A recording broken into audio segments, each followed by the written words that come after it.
सत श्री अकाल।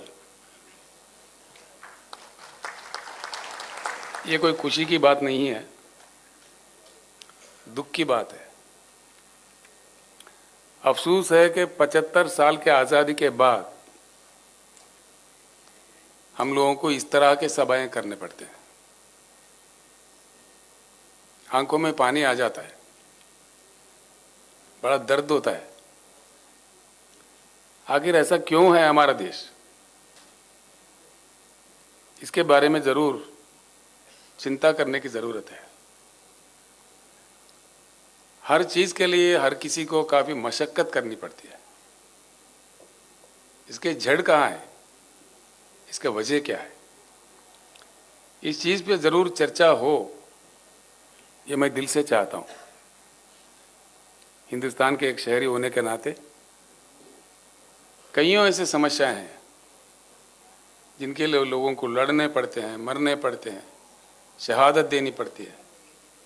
क्या मजबूरी है? हम ही नहीं, दुनिया में कई देश है, समस्याएं हर जगह होती है।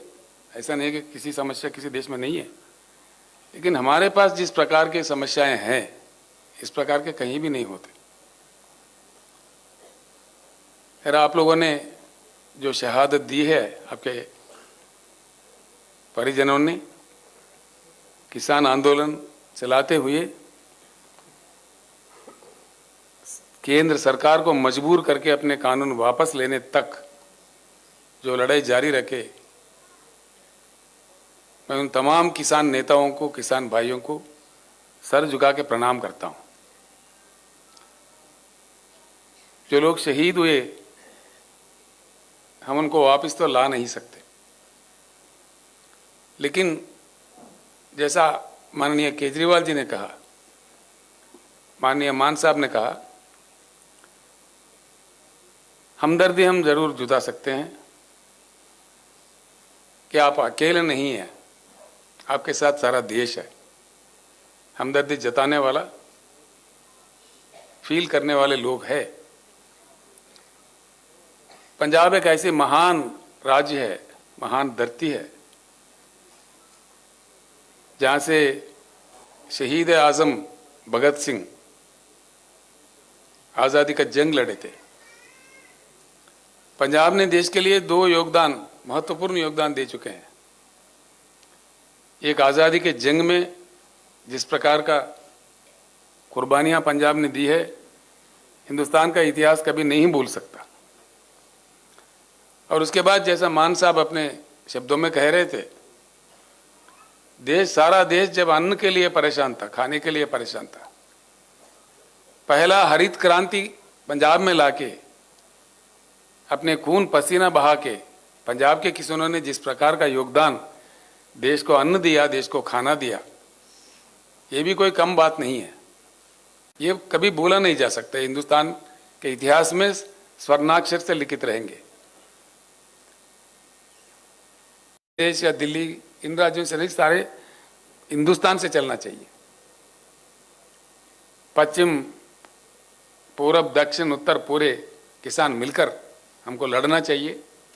हमारे हक है, हम देश दुनिया को खाना देते हैं, उगाते हैं, हमारे खून पसीना बहाते हैं हमारे खेतों में, तो हमारे साथ न्याय होना चाहिए, इंसाफ होना चाहिए। इस प्रकार का दुखद परिस्थिति, इस प्रकार का आंदोलन करने का स्थिति उड़ जाना चाहिए। इसका एक ही रास्ता है। अगर हम किसान चाहते हैं तो सत्ता पलट सकता है, कोई बड़ी बात नहीं है। सत्ता कहां से आता है? किसी को भी पावर कहां से आता है? हमारे हाथों से आता है। आंदोलन जब तक जारी रखे कि किसान के उगाई फसल को सही दाम मिले, अच्छे दाम मिले, उसका संविधानिक रक्षा मिले, कॉन्स्टिट्यूशनल गारंटी मिले, जो पार्टी ऐसे कहेगी आगे चल के अगले चुनाव में, उसी को हम साथ दें।